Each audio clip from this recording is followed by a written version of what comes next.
Pessoal, sejam bem-vindos a mais um dos podcasts das nossas sequências de vídeos e podcasts do nosso canal Os Filhos de Lefort. Eu, Dr. Jorge Borax, que sou o âncora aqui do podcast, tenho o prazer de ter aqui comigo um cirurgião super fantástico, inovador e bastante jovem, e com vocês o Dr. Carlos Eduardo Chanoski. Doutor Jorge, obrigado pelo convite, é um prazer estar aqui com você, compartilhar um pouco da nossa rotina e bora para essa conversa. Muito bem, então seja bem-vindo, eu vou chamar ele de Cadu, porque é um amigo nosso, né? Mas é o Carlos Eduardo. Muito bem, então Carlos, conta um pouquinho para a nossa audiência, quem é o Carlos Eduardo Chanoski? Bom, eu sou natural de Porto Alegre, eu não tenho ninguém na minha família vinculado à área da saúde, foi algo que foi um intuito que surgiu em mim realmente, uma vontade que surgiu. Meu primeiro vestibular ainda era de administração de empresas para assumir a empresa do meu pai na época, era um pensamento que eu tinha e depois falei, não, vou querer seguir minha vocação que eu acho que eu tenho, né? Então fiz minha graduação na PUC de Porto Alegre. E depois, quando acabou a graduação, eu já sabia, desde ali do segundo ano, que eu queria fazer cirurgia bucomaxilofacial. Sabia que eu queria seguir esse caminho e sabia que, para isso, uma das formas de você se diferenciar, né, a gente tinha que ter uma boa formação, né? Então tudo aquilo que a gente espelhava de ver os professores, falou, pô, aquele professor escreveu um livro, aquele professor, né, fez um curso para ortodontista, está no Congresso Brasileiro de Cirurgia, tudo são pessoas que tinham uma formação muito sólida. Então isso para mim era o que era muito claro, né? E isso aí a gente está falando 15 anos atrás, né? Não se tinha muitos programas de formação. A verdade é que tinha alguns programas bem sedimentados em São Paulo e em alguns espaçados, né, ao redor do país, né?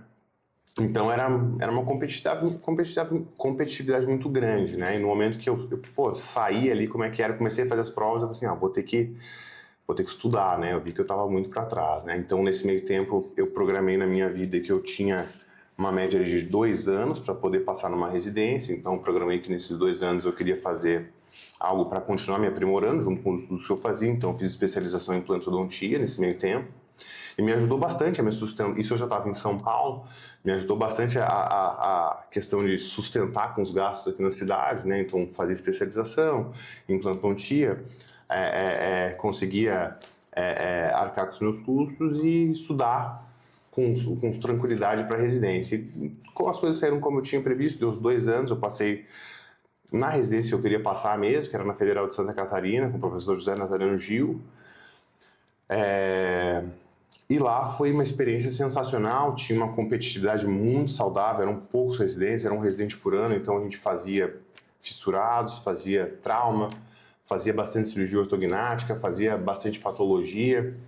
Era um serviço que era muito tocado pelo residente, então quanto mais esforçado você era, mais você conseguia aprender, a verdade é essa, né? Não era uma residência focada em aulas, você tem tal aula, você vai ter uma aula de trauma, você vai ter uma... Não tinha. Se você quiser ir atrás, se você estudar, a gente vai deixando você fazer, e pra gente foi muito bom, né? E naquela época tiveram bons residentes, que são hoje expoentes do mercado também, que a gente acabou fazendo residência juntos. E foi ótimo, assim, tanto que eu até falo, se eu pudesse fazer residência de novo, eu fazia. Tem certeza? Absoluta, foi maravilhoso, eu tenho ótimas lembranças do serviço, tem gente que olha com remorso, assim, olha com, meio que torce o nariz para essa época, para mim foi maravilhoso, assim, né? E aí eu acabei a residência, fui direto fazer o meu fellowship no Canadá, em cirurgia ortognática. Naquela época eu sabia que era algo que eu tinha um motivo que eu queria estar indo para lá, né? Eu não fui porque eu queria ter uma formação fora do país, não. Eu queria aprender algo diferente em cirurgia ortognática. Naquela época, a Dalhousie era o serviço que mais fazia cirurgia ortognática, junto com a Carolina do Norte. O serviço do Kaiser Permanente já estava diminuindo o volume, porque na época a Felicia Ryan já estava se aposentando também. Então foi uma experiência muito boa também, e lá consegui me aprofundar um pouco mais no tratamento de pacientes fissurados, muita cirurgia ortognática, também tinha um serviço de cabeça e pescoço que fazia muito câncer fora do país, é o maxilofacial que faz, né? Neoplasias malignas.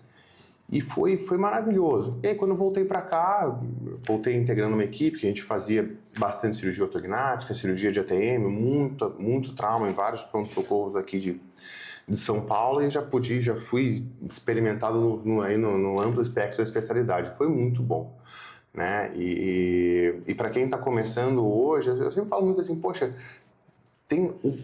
falta o drive, né? Às vezes a gente vê, às vezes o residente nos procura assim, pô, Carlos, eu queria saber, né, por onde eu começo? Você tem que ter o drive, você tem que ter aquela coisa que te motiva, né? Então, assim, isso não pode ser dinheiro, né? Você tem que ter aquela coisa e falar assim, poxa, eu tenho tesão nisso, né? Eu gosto de cirurgia ortognática, eu gosto disso, então eu quero aprender isso. Você gostou de cirurgia ortognática?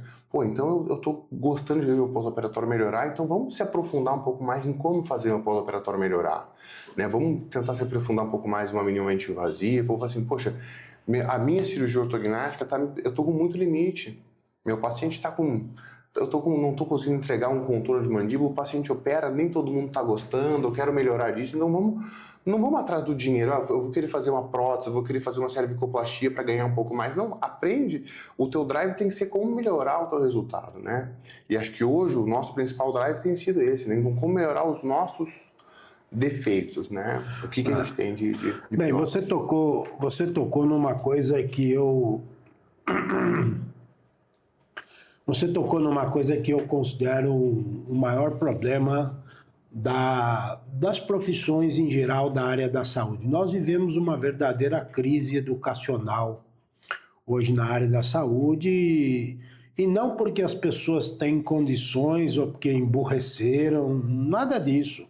Até muito pelo contrário, quando nós devemos ter entre eu e você mais ou menos talvez 15 anos, 10, 15 anos de experiência. Quando eu estudei bucomaxilo, cirurgia ortognática, tinha 2, 3 pessoas que faziam, e a gente estudava em livros e artigos em inglês, né? Para você assistir uma cirurgia ortognática no começo dos anos 2000, fim dos anos 90 no Brasil, era muito difícil, porque as equipes eram muito restritas, muito fechadas, e a gente não tinha acesso, tinha que aprender meio que sozinho. Apesar de que hoje está muito mais fácil, nós temos muito mais acesso, nós temos vídeos de cirurgias à disposição, aonde nas redes sociais. Nós temos, por exemplo, uma vastidão de conhecimento publicado, inteligência artificial. Apesar de que está muito mais fácil, as pessoas estão muito menos interessadas. Na sua opinião, o que falta para a gente, Cadu, para a gente conseguir motivar aqueles alunos que querem passar, querem aprender da cirurgia, querem aprender a cirurgia bucomaxilofacial, mas o cara quer sair do banco escolar para a cirurgia ortognática.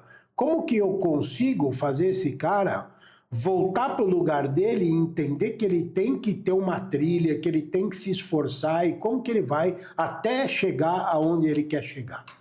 Boa pergunta, né? Primeiro, né, eu acho que é difícil você motivar alguém que não tem aquilo nela, né? Acho que esse é um primeiro ponto. Então, assim, a pessoa, ela não tem... Tu vê até o perfil da prova de residência, né? A prova de residência, se você pegasse antes... Pô, você pegar uma prova de um ano anterior, era um tesouro aquilo você ter na mão. Era um tesouro. Você se debruçava em cima daquilo. Resolvia as questões. Resolvia as questões. Na nossa época, você conhecia todos os autores. Tudo que era publicado, você conhecia todas as pessoas. Como se você fosse íntimo. E às vezes você nunca teve a oportunidade de ver a pessoa. Hoje eu acho que, assim, como tem muito exemplo local, eu acho que falta um pouco dessa procura do recém-egresso, né, de uma faculdade, ou até iniciando uma residência, de buscar exemplos fora, né? Eu acho que esse é um problema. Segundo, eu acho que tem muito... Acho que o mercado também ficou muito vinculado a dinheiro também. Eu acho que esse é um grande problema. E outro dia eu vi um vídeo de um professor falando uma realidade que para mim fez muito sentido, que foi assim, o cirurgião, ele não pode gostar muito de dinheiro. Não pode, porque isso te leva a tomar decisões erradas, né? Você tem que gostar do que você faz, né?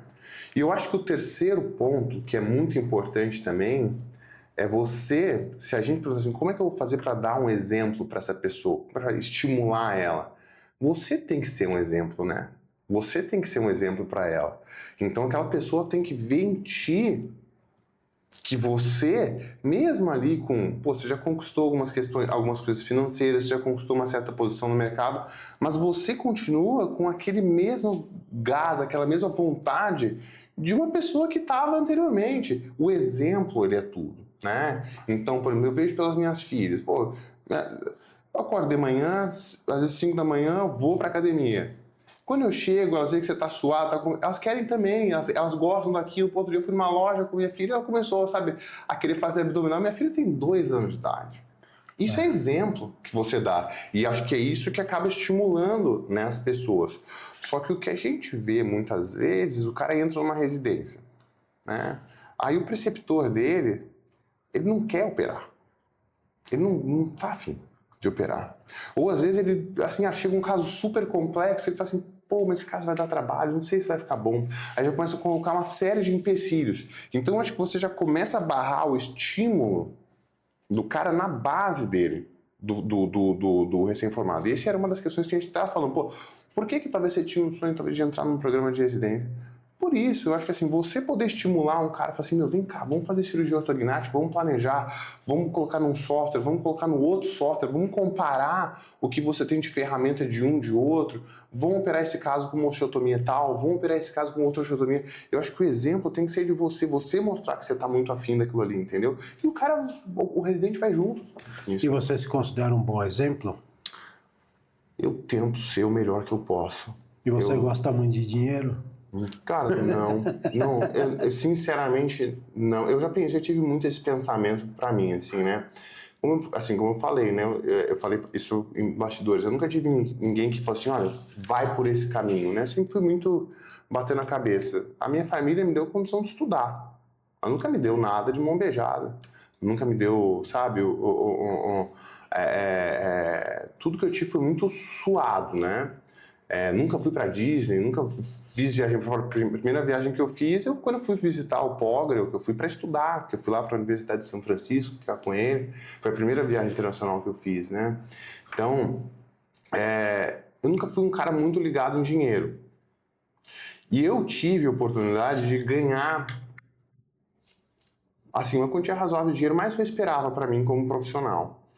E eu vi que isso não me trouxe a felicidade que muita gente acha que traz, né? Muitas vezes muito dinheiro, ele vem vinculado a um número muito grande de pacientes, vinculado às vezes a um nível de estresse que eu não sei o quanto isso é importante, é legal você manter isso, Entendi. né? Muito bem. Você está contando que você teve a oportunidade de ganhar muito dinheiro com alguma coisa. Uhum. O que seria essa oportunidade? Certamente outras pessoas também se interessariam em saber como você poderia ganhar mais dinheiro do que você ganha hoje. E, pelo que eu estou entendendo, seria alguma coisa que você abriu mão, é isso? Foi basicamente isso que acontece. Eu sempre fui da seguinte teoria, eu acho que ninguém fica conhecido em Instagram. Ninguém fica. Ninguém fica conhecido em YouTube. Você fica conhecido operando. É isso. É assim que você fica conhecido no mercado por outros pacientes. Eu nunca dependi de nenhuma operadora de saúde, eu nunca dependi de nenhum hospital para me enviar pacientes. Eu dependo totalmente daquele paciente que eu operei, gostou do resultado e me indica para outro paciente. Eu sempre fiz essa aposta, sempre foi minha aposta, né? E eu acho que para fazer essa roda girar, muitas vezes, como é que é a tua matemática? Você cobra menos e opera mais. É essa a matemática. Como qualquer negócio que você abra. Assim, eu vou abrir uma loja de marcenaria. Você não vai poder cobrar a mesma coisa de uma marcenaria premium. Você vai estar cobrando menos e depois você vai escalonando o seu preço. Chega um momento que você vai assim, poxa, eu estou operando muito num valor mais baixo. Então, o que eu... Assim, e estou conseguindo ganhar bem com isso. Mas chega uma hora que tu vê que o dinheiro ele não é tudo na vida. Você quer ter um tempo de qualidade com a tua família, você quer ter um tempo de qualidade com as tuas filhas, você quer ter um tempo para poder sentar e estudar, para poder, né, cuidar do teu corpo, para poder, né, você quer ter outras coisas também na tua vida. Tua prioridade não é só ganhar dinheiro. E aí a régua começa a fazer como? Eu vou mudar o valor que eu cobro. É isso, é uma decisão consciente que você toma, né? Essa é uma decisão, Cadu, é uma decisão muito sábia e uma decisão que depende de muita maturidade. Eu acho que nem todo mundo tem a visão e principalmente a coragem e a determinação de dizer daqui para frente será diferente. Muitas pessoas na nossa área, e eu posso dar vários exemplos para você, disseram que o esporte ajudou eles a tomar esse tipo de decisão, né? Nós já tivemos aqui, por exemplo, bucomaxilos que são paraquedistas, bucomaxilos que são corredores de Fórmula 1. Fórmula 1 não, né? Corredores de carro. Já tivemos aqui colegas que são judocas. E eu gostaria de saber de você se você tem assim alguma atividade, algum hobby, alguma coisa nesse sentido e como que isso pode ter influenciado a sua prática e reequilibrado a sua vida profissional, sua vida dedicada à família, esporte e outras coisas do... Bom, isso foi uma ótima pergunta, na verdade, né? Quando eu cheguei nesse ponto que eu falei assim, para mim, aqui, financeiramente, tá bem, mas a minha rotina não estava legal. Eu saía, acordava de manhã de casa e eu não queria sair mais de casa, né? Aí eu falei, para mim aqui não dá. Nesse mesmo momento, conciliou com o nascimento da minha filha, da minha primeira filha, né?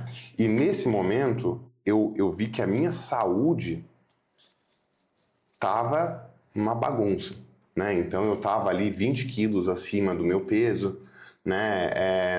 Praticava exercício quando dava, e aí você trabalha muito, você acaba se dando certos prazeres, assim, trabalhei pra caramba, vou beber um pouquinho, vou comer uma pizza, vou comer uma massa. E quando vê, você perde o controle disso, e o teu corpo fica sendo só uma ferramenta para você ganhar mais dinheiro. Eu falei assim, não, eu não quero isso. O meu pai, ele tinha infartado com a minha idade, que eu tava exatamente nesse momento. Eu falei assim, eu não quero isso pra mim. Aí nessa época até minha esposa falou assim, você vai passar no cardiologista, você vai fazer um check-up geral.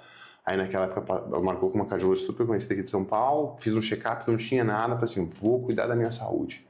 E eu sempre fui um cara muito ligado em esporte, eu sempre gostei de jiu-jitsu, sempre gostei de judô, surfo desde muito pequenininho, sempre gostei disso e eu me afastei, né? O trabalho tem isso, ele vai te afastando dos teus hobbies. Eu falei assim, não, isso é uma das coisas que eu vou tomar rédea, eu vou querer começar a voltar a praticar meu exercício. Então, voltei a surfar, né? Voltei a fazer minha academia, que eu gosto pra caramba, então vou 5 vezes por semana, ou às vezes mais. Voltei a praticar minha arte marcial que eu gosto, sentia muita falta disso também. Então, aos poucos, você vai aprendendo a equilibrar o teu trabalho, né, com os hobbies, né? O esporte, ele é um deles. Então, hoje, por exemplo, eu não consigo me imaginar sem uma prática esportiva. E assim, eu não sou um cara muito ligado assim, eu gosto de fazer, por exemplo, boxe. Adoro boxe. Adoro Muay Thai, gosto pra caramba. Faço só isso? Não, vou fazer pra caramba. Daqui a pouquinho eu vou querer fazer um outro esporte. E você tá sempre se mexendo, entendeu? Mas eu gosto. Pra mim isso é muito importante pra equilibrar. Que bom, que bom. Eu também sou partidário dessa ideia e por muitos anos consegui manter uma atividade física regular. Ultimamente não ando muito disciplinado como gostaria. Como gostaria, mas prometi para mim, uma hora eu vou conseguir voltar. Isso é bom demais. Você passou um tempo no Canadá, não foi isso? Qual é a diferença do bucomaxilo, se você pudesse enumerar, sei lá, 3 ou 4 diferenças entre um cirurgião bucomaxilo da América do Norte e um cirurgião bucomaxilo da América do Sul? Quais são algumas diferenças assim, críticas ou que ressaltam aos nossos olhos quando você compara esses dois profissionais? Não precisa ser necessariamente de técnica, tá? Bom, isso é uma ótima pergunta, na verdade, porque na América do Norte você tem uma dicotomia muito grande, por exemplo, entre o cirurgião canadense e o norte-americano, né? Então, se você pega, por exemplo, o cirurgião norte-americano, você tem o cara que ele é muito focado, por exemplo, em tratamento de apneia, ele faz só isso. Você tem o profissional que ele é muito focado em cirurgia ortognática associada à estética. Você tem o cara que ele faz parte de um serviço de residência. Ele é o famoso pau para toda obra, ele faz tudo, né? Faz trauma bem, faz ortognática bem, faz patologia, faz o que aparecer. O cirurgião canadense, especificamente, no Canadá, ele tem uma cirurgia muito funcional que se faz lá, né? Então, o governo, o sistema de saúde, ele banca muito a cirurgia, né? Então, isso gera uma certa comodidade por parte dos cirurgiões. Então, eles fazem o quê? Eu vou massificar uma cirurgia com baixo índice de complicações. Isso eles fazem como ninguém. Então, você pega cirurgiões, por exemplo, que fazem só cirurgia de ATM. Então, esse cara tem follow-up de 25, 30 anos de reconstrução de anquilose com costela de crianças com um acompanhamento impecável. Você tem esse cara que ele faz só prótese de ATM, você tem um cara que faz só cirurgia ortognática para apneia, você tem um cara que faz só cirurgia ortognática e em larga escala eles têm um índice baixo de infecção, um índice baixo de complicação, mas é um paciente diferente. É um paciente que ele fica bloqueado 3 semanas, é um paciente que ele não vai ter nenhuma chance de participar sobre decisões estéticas do que vai acontecer no rosto dele. A demanda desse paciente, inclusive, ela é muito mais baixa do que, às vezes, um paciente norte-americano ou um paciente europeu, ou nem cogito comparar com um paciente brasileiro, que é um paciente de uma alta demanda. Não tem essa pegada comercial nos procedimentos. Até porque todo mundo toca uma vida muito confortável, bancada pelo que o governo paga por aquela cirurgia, né? É um padrão mais europeu, mais como o padrão da Ásia também, assim, exceto a Coreia, né? Eu tive um tempo, uma oportunidade de acompanhar muitos serviços de bucomaxilo em Taiwan, né? Fui algumas vezes a Taiwan. Uma das vezes que eu fiquei lá, eu acompanhei um colega bucomaxilo dentro de um hospital escola da universidade lá. E lá dentro do hospital da escola, como você disse, a oncologia de cabeça e pescoço lá é dividida entre a buco e otorrino, não existe a cirurgia de cabeça e pescoço. Então, vamos dizer assim, 50% do volume era câncer, 30% do volume fissurado, 5, 10% cirurgia de ATM e o resto era ortognática. Agora, as ortognáticas que se fazia no serviço público, era assim, pouquíssimas cirurgias, né? Cirurgias dos fissurados quando cresceram. Às vezes se fazia um paciente que teve uma anquilose e evoluiu com uma assimetria e acabou. E uma das vezes também que eu estive lá, eu estive mais de 3 ou 4 vezes, a gente teve a oportunidade de acompanhar um colega que tinha essa pegada mais comercial, né? Porque 90% das cirurgias ortognáticas em Taiwan o governo não autoriza. É considerado estética para o governo. Você quer arrumar dente, vai pôr aparelho e o melhor que você vai conseguir é o que o ortodontista te resolver. Ou você paga. Ou particular. Lá não. Lá já era padrão americano, nessa clínica. Todo mundo com essa pegada estética, né? Um padrão bem diferente, mas vai muito de encontro àquilo que você fala. É importante que vocês que estão assistindo a gente, que são mais jovens, entender que o Brasil segue muito essa filosofia comercial dos Estados Unidos, né? De buscar excelência de resultado, de querer agradar o cliente, né? De fazer uma bucomaxilo muito mais comercializada, muito mais comercial, do que a bucomaxilo raiz da Europa mesmo, que é a bucomaxilo que não foi a que originou as bases no Brasil, né? Nós nascemos da bucomaxilo basicamente americana, por isso que nós somos assim, né? Muito bem. Dando essa ideia da estética, Você me comentou alguma coisa que você flerta com os procedimentos estéticos de face. Como que você acha que, não necessariamente, mas também as cirurgias estéticas e outros procedimentos estéticos de face podem trazer assim, uma complementariedade para a sua prática diária dentro do contexto de um cirurgião que faz, sei lá, 80% do seu movimento de cirurgia ortognática? Essa é uma ótima pergunta. Hoje, o que eu vejo, por exemplo, no meu consultório, né? 90% do meu volume são pacientes que se autorreferem. Tá? Eles se autorreferem. Então, como a gente estava falando da questão dos exemplos, de você ver, quando eu aprendi assim, poxa, como é que será que o bucomaxilo consegue ter paciente? Eu achava assim, o ortodontista que manda. E por muito tempo foi isso. O ortodontista recebe paciente, o ortodontista encaminha pro cirurgião. Hoje, justamente pelo grau de informação que o paciente é exposto, o paciente ele já tem uma capacidade muito grande de se autodiagnosticar, de saber o que está acontecendo com ele e buscar aquilo. Isso é verdade, você não via isso antigamente.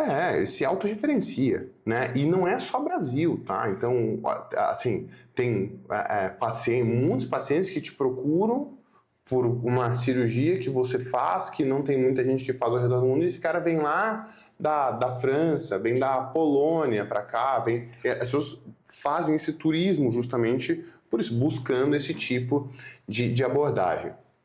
Justamente pelo nível de informação que as pessoas têm, né? A estética, o que eu acho? Quando eu comecei a fazer a cirurgia ortognática, eu achava que boa parte do resultado estava atrelado aos componentes estéticos que o paciente já tinha. Então, assim, o paciente tinha uma pele boa, tinha um nariz bonito, tem um olho bonito, né? Tem um potencial para ficar bom. Eu achava isso, mas estava muito pouco atrelado à minha capacidade de deixar aquele caso bem resolvido esteticamente ou não. Se limitava muito mais ao fenótipo daquele paciente no pré-operatório, né? E a gente começou a ver que, poxa, a cirurgia ortognática ela impõe vários limites estéticos, né? Vários. A cirurgia ortognática não trata terço médio, ela trata deficiência paranasal, mas ela não trata hipoplasia infraorbitária, por exemplo, ela não trata assimetria de zigomas, e muitos pacientes eles se enxergam tortos, não é porque a linha média está desviada.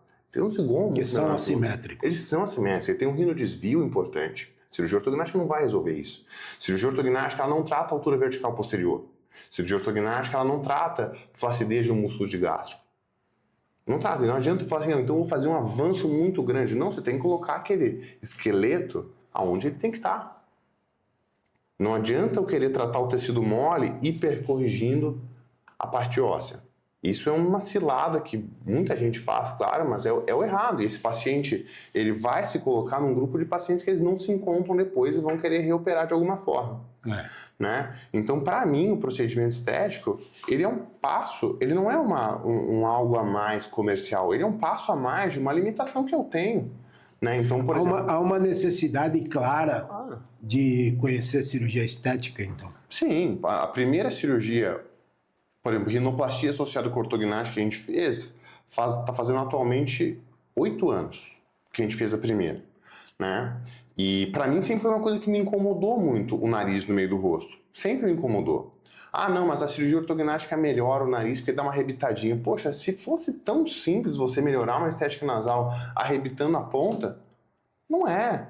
Né? Se você vê que tem a rinoplastia é uma cirurgia de extrema complexidade, muitas vezes muito maior do que uma cirurgia ortognática, né? Então não se resume, às vezes inclusive mais demorada. Então não se resume a isso, né?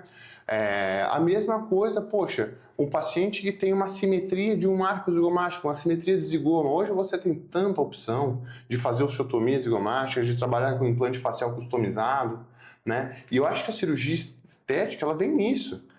Você vem com esse paciente com uma demanda alta, um paciente que muitas vezes ele tem uma ptose palpebral que ele quer tratar também, porque ele quer ter um olhar mais jovial, ele não quer ter aquela quantidade de pele em cima do olho. Ele é um paciente que às vezes acha que o tempo fez a sobrancelha dele cair, então ele quer ter uma elevação de sobrancelha, né? Aquele paciente que ele ficou muito redondo na cirurgia ortognática, mas a orelha dele está um pouco de abano. Então, a demanda não é da gente buscar o paciente que ele tem, por exemplo, uma ptose palpebral. Esse paciente ele já está no nosso consultório, ele já está lá, né? Então, para mim, eu enxergo muito isso, né? Acho que a demanda a gente já tem, né, para isso.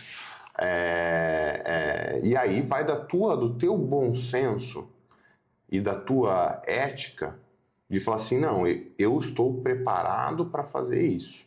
Vai muito além do teu conselho te permitir fazer isso. Né? Aqui você tocou num ponto importante, porque, assim, eu vim da bucomaxilo, depois fui para otorrino, né? Uhum. E eu aprendi na otorrino o quanto que eu não sabia de nariz. Sim. Quando eu era bucomaxilo. Por exemplo, o nariz, né? Que é um assunto de muito interesse de ambas as especialidades.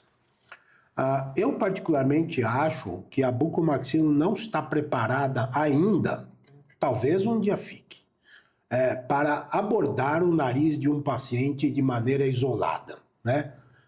O nariz ele tem uma parte funcional extremamente complexa e um erro de milímetros, você compromete toda a função nasal definitivamente para um paciente. Particularmente eu acho que a bucomaxilo vai chegar lá, mas ainda eu vejo hoje muita necessidade da multidisciplinaridade nessa área de atuação.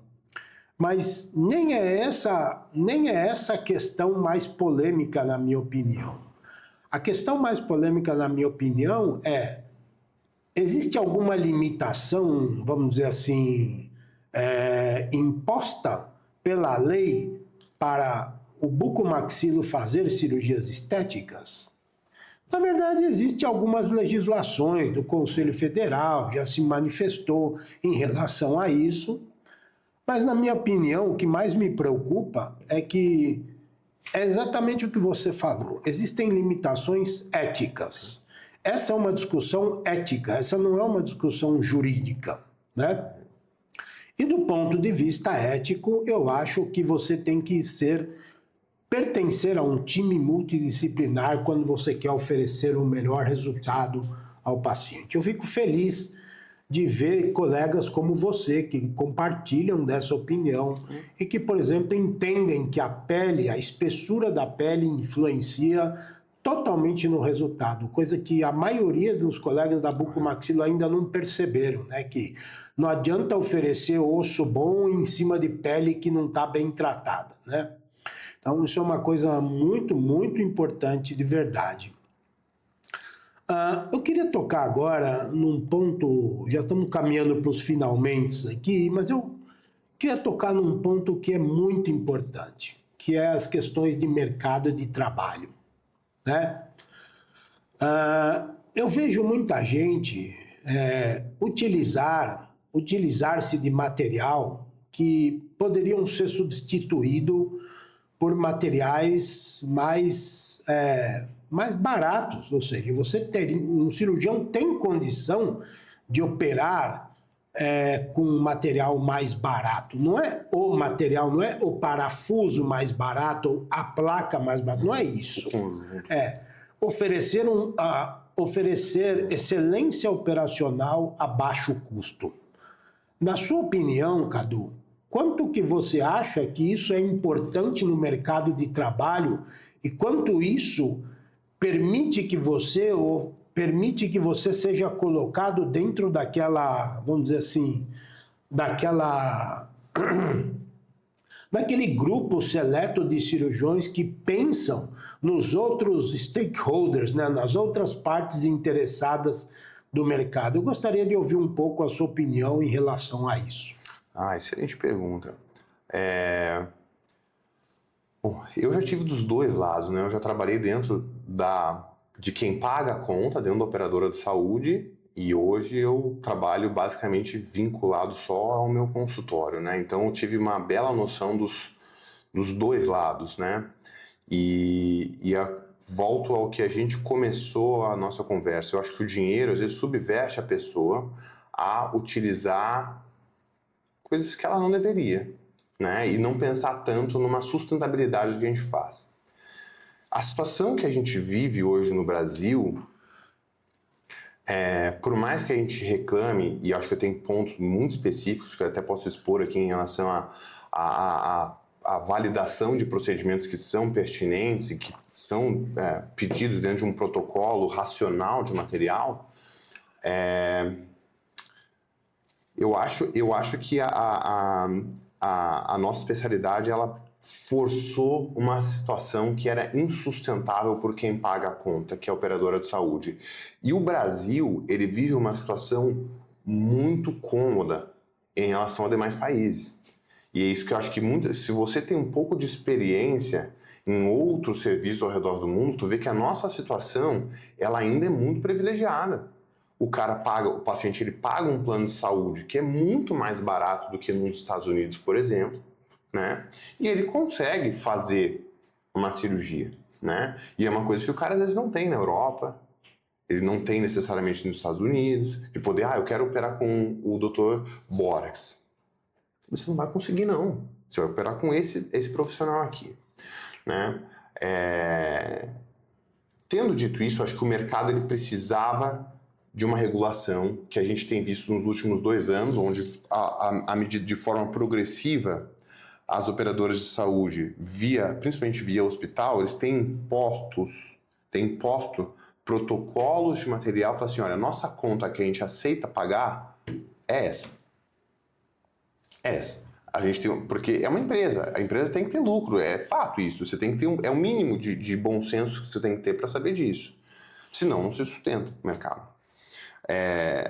E aí, se você pega essa operadora de saúde, que por mais que muita gente veja como um lobo mau, ela é um braço muito importante do governo. Pensa hoje a situação política do Brasil sem uma operadora de saúde particular. Não tem como. Seria um desastre. Um desastre. Então precisa dessa operadora de saúde. O país precisa disso. Então precisa fazer de forma racional. Eu acho que hoje, e eu rezo muito isso todo dia, a gente comece a caminhar para algo talvez mais bom para você, bom para a operadora, bom para o cirurgião, algo que fique bom para os dois, né? Eu acho que não arrochar muito a coisa a ponto do cirurgião não conseguir mais pedir uma cirurgia. Que é o que está acontecendo. E nem ao ponto de você falar assim, não, o cirurgião ele é o dono do paciente. Não, não é dono do paciente. Você tem que saber que tem alguém mais que vai estar pagando aquela conta. E aquela pessoa também participa igualmente de você na decisão de tratamento daquele paciente. Até porque você não é, o cirurgião não é dono da razão, ele não é 100% certo de tudo que ele indica e não necessariamente a opinião dele, ela é a última. A última. Você incontestável. Claro que ela é contestável, né? Então isso que tem que saber, até para a segurança do paciente. Né? Se você tem um pouco de convivência com o processo de auditoria médica, por exemplo, você vê o quanto de cirurgias são indicadas que não necessariamente precisariam. Tá? Muito bom. Eu quero deixar aqui registrado, até para os cirurgiões mais novos que estão acompanhando a gente, 2 ou 3 perguntas que eu gostaria que você respondesse e que isso sirva de exemplo para os mais novos. Primeira pergunta para você. Você acha que toda a cirurgia ortognática de maxila precisa de uma placa de fixação com 12 furos? Não, eu até nem gosto. A minha opinião pessoal... Qual é a sua opinião pessoal? A opinião pessoal, para mim, uma placa em L funciona muito melhor do que uma placa Lefort. Funciona? Muito mais. Eu me sinto muito mais confortável em trabalhar com uma placa em L do que Lefort. Tudo bem. Concordo com você. Agora, do ponto de vista de sustentabilidade financeira, seria mais estratégico o cirurgião, naqueles casos em que... Tem casos que, eventualmente, pode ser que algum cirurgião precise de uma placa mais robusta. Mas seria mais estratégico do ponto de vista de entregar valor à operadora de saúde, um cirurgião trabalhar com uma placa de 4 furos? Sim ou não? Pela quantidade de parafuso, né? Mas eu acho que aí vai um segundo ponto, né? Eu acho que você usar, por exemplo, uma placa de 12 furos, né? Para você, às vezes, usar um pilar, por exemplo, só repilarizar a maxila no pilar nasal. É discutível esse tipo de fixação, mas é pertinente. Você assim, vou usar uma placa de 12 furos, mas eu vou querer usar uma placa aqui. Ou eu vou fazer uma reposição inferior de 10 milímetros. Eu preciso, pelo menos, o mínimo de uma estabilidade inicial. Então, preciso de um pouco mais de fixação. Também é uma possibilidade. Então, quanto a isso, assim, é obrigatório usar uma placa de 12 furos? Não. Não, também acho que não. Não acho que não. Pensando para a operadora, seria muito melhor. Seria muito melhor usar, por exemplo, também uma placa só na mandíbula ou 3 parafusos só para fixar a mandíbula. Seria melhor só para a operadora ou seria melhor também para o paciente? Seria melhor para o cirurgião e melhor para o sistema ou só para a operadora? Olha, essa é uma pergunta difícil de responder, porque daí eu vou estar te respondendo totalmente baseado na minha experiência. Na sua experiência. Claro. Esse não é um dado necessariamente concreto, né? Mas eu me decepcionei muito com placas de 12 furos. Muito, né? Inclusive de sistemas importados que eram caríssimos, né? Eu tive alguns casos de falha de fixação, por exemplo, tardia, de movimentos críticos, onde eu apostei numa placa de maior estabilidade de 12 furos e eu paguei o preço, quebrei a cara. E eu literalmente tirei a placa, assim, estilhaçada 18 meses depois. A gente operou um paciente, inclusive, faz mais ou menos umas 3 semanas. Reoperou um paciente nosso mais ou menos 3 semanas por causa disso.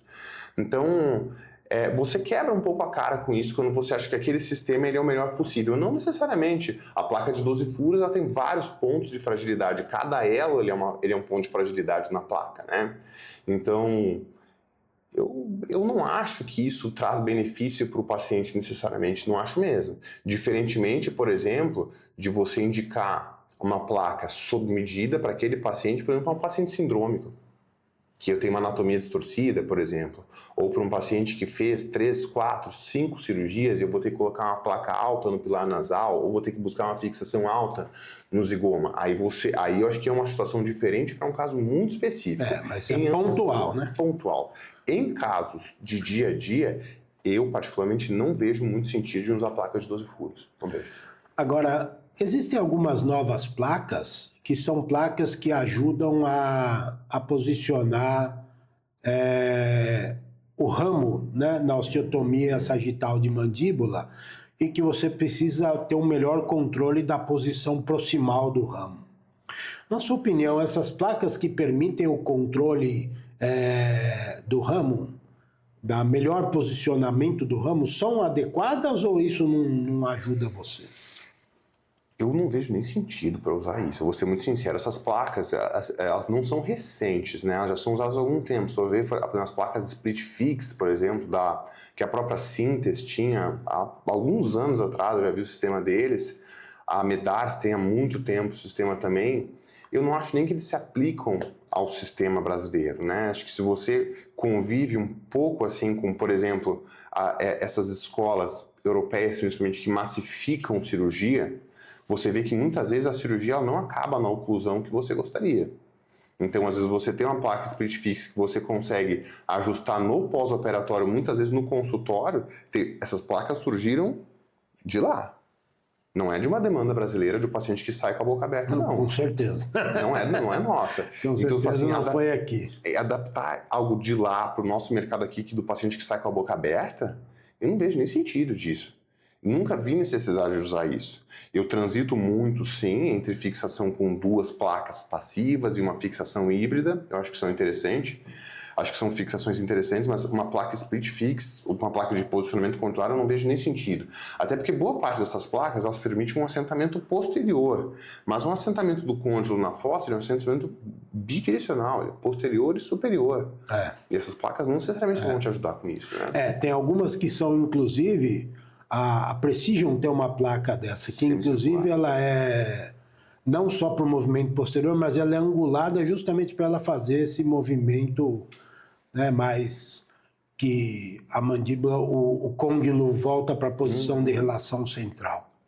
Mas tá bom, eu acho que foi uma conversa bem interessante, muito bom, gostei muito, muito obrigado que você veio e gostaria aqui que você deixasse as suas palavras finais para os nossos alunos, para a nossa audiência, então olha lá para sua câmera lá, solta a voz para a molecada. Eu queria muito agradecer primeiramente o convite, Dr. Jorge, queria muito agradecer a Precision também por ter convidado para cá, um prazer enorme, né, estar entre amigos.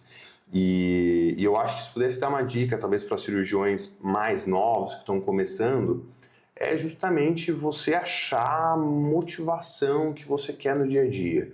Não existe você ter sucesso por acaso, né? Eu acho que todo mundo que busca ter uma carreira e ter sucesso, fala assim, poxa, eu tenho hoje, e não estou falando de sucesso financeiro, de você acordar de manhã e falar assim, cara, eu sou um bom profissional, eu faço um bom trabalho. Nada disso vem sem sacrifício. Então assim, pô, mas é difícil porque eu vou ter que viajar para fazer um curso fora, eu vou ter que pagar muito caro para conseguir fazer um curso de um cirurgião que eu sempre quis.